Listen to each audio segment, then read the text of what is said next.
2026 বিশ্বকাপের golden gloves জিতবেন কোন গোলরক্ষক?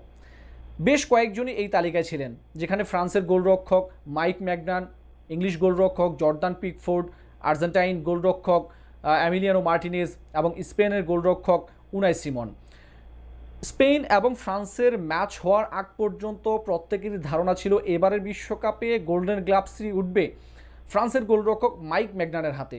কিন্তু স্পেনের বিপক্ষে 2-0 গোলে তারা পরাজিত হওয়ার পর তার গোল্ডেন গ্লাভস জয়ের সম্ভাবনাটা এখন অনেকটাই ক্ষীণ হয়ে গেছে। অপরদিকে জর্দান পিকফোর্ডেরও গোল্ডেন গ্লাভস জয়ের সম্ভাবনা অনেকটাই কমে গেছে।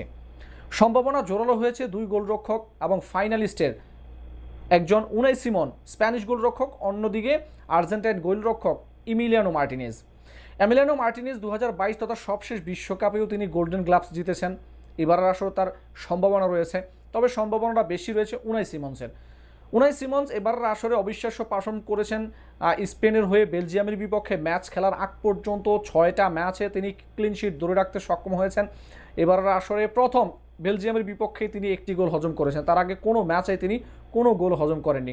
গোল হজম ছাড়াও বেশ কয়েকটি ম্যাচে তিনি অবিশ্বাস্য রকম সেভ করেছেন, দুর্দান্ত পারফর্ম করেছেন গোলবারের নিচে। চলতি আসরের 7টা ম্যাচের মধ্যে 6টাতে তিনি ক্লিনশিট ধরে রেখেছেন, একটা ম্যাচে তিনি গোল হজম করেছেন এবং 6 ম্যাচ ক্লিনশিট ধরে রাখা ফুটবল বিশ্বকাপের আসরে কোনো গোলরক্ষকের এটাই প্রথম রেকর্ড।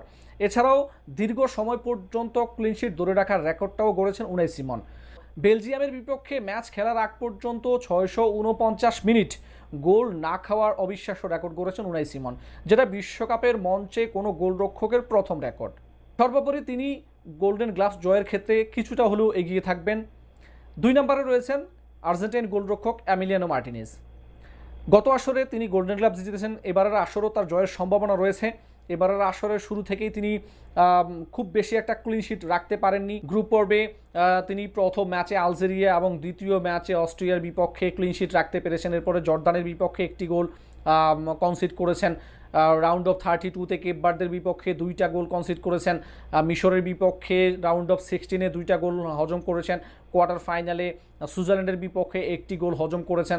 সেমিফাইনালে ইংল্যান্ডের বিপক্ষেও একটি গোল হজম করেছেন। 2টা মাত্র ক্লিনশিট রাখতে পেরেছেন, তবে বেশ কয়েকটি ম্যাচে তিনি দুর্দান্ত কিছু সেভ করেছেন, অতি মানবীয় কিছু সেভ তিনি করেছেন, যার কারণে তিনিও গোল্ডেন গ্লাভসের দৌড়ে এগিয়ে রয়েছেন। তবে গোল্ডেন গ্লাভস জয়ের ক্ষেত্রে বেশ কয়েকটা ক্রাইটেরিয়া রয়েছে। গোল হজম করলেই কিংবা গোল হজম না করলেই যে গোল্ডেন গ্লাভস পেয়ে যাবে এমনটা নয়, কিংবা গোল বেশি হজম করলে যে তিনি গোল্ডেন গ্লাভস পাবেন না তেমনটাও নয়। গোল্ডেন গ্লাভসের বিবেচনায় আসেন গোলরক্ষক যিনি সবচেয়ে বেশি ক্লিনশিট রাখতে পেরেছেন, খেলার মধ্যে জয়ের ক্ষেত্রে কিছুটা প্রভাব রেখেছেন, বেশ কিছু সেভ তিনি করেছেন, দুর্দান্ত কিছু সেভ যদি করে থাকেন এবং যেটা ম্যাচের প্রভাব ফেলেছে এবং ম্যাচের গুরুত্বপূর্ণ সময়গুলোতে তিনি কিছু এক্সট্রা এফোর্ট দিয়েছেন, যেগুলো সেভ করেছেন।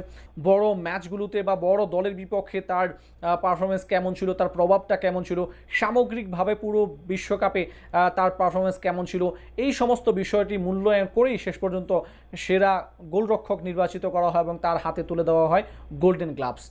স্পেনের উনাই সিমন নাকি আর্জেন্টিনার এমিলিয়ানো মার্টিনেজ, ফাইনাল ম্যাচে নির্ধারণ হবে কে জিতবেন। ফাইনাল ম্যাচে এই দুই গোলরক্ষকের মধ্যে যে লড়াইটা হবে, শেষ পর্যন্ত ফাইনাল ম্যাচে তাদের পারফরমেন্স বিবেচনায় উঠতে যাচ্ছে গোল্ডেন গ্লাভস কার হাতে, সেই ম্যাচে যিনি সবচেয়ে বেশি প্রভাব ফেলতে পারবেন, যিনি সবচেয়ে বেশি দলের জয়ের ভূমিকা রাখতে পারবেন, দারুণ কিছু সেভ করতে পারবেন বা ক্লিনশিট ধরে রাখতে পারবেন, তিনি শেষ পর্যন্ত গোল্ডেন গ্লাভস জয়ের মালিক হবেন। আপনার কি মনে হয় কে জিতবে গোল্ডেন গ্লাভস, উনাই সিমন নাকি এমিলিয়ানো মার্টিনেজ? কমেন্ট করুন আপনার মূল্যবান মতামত।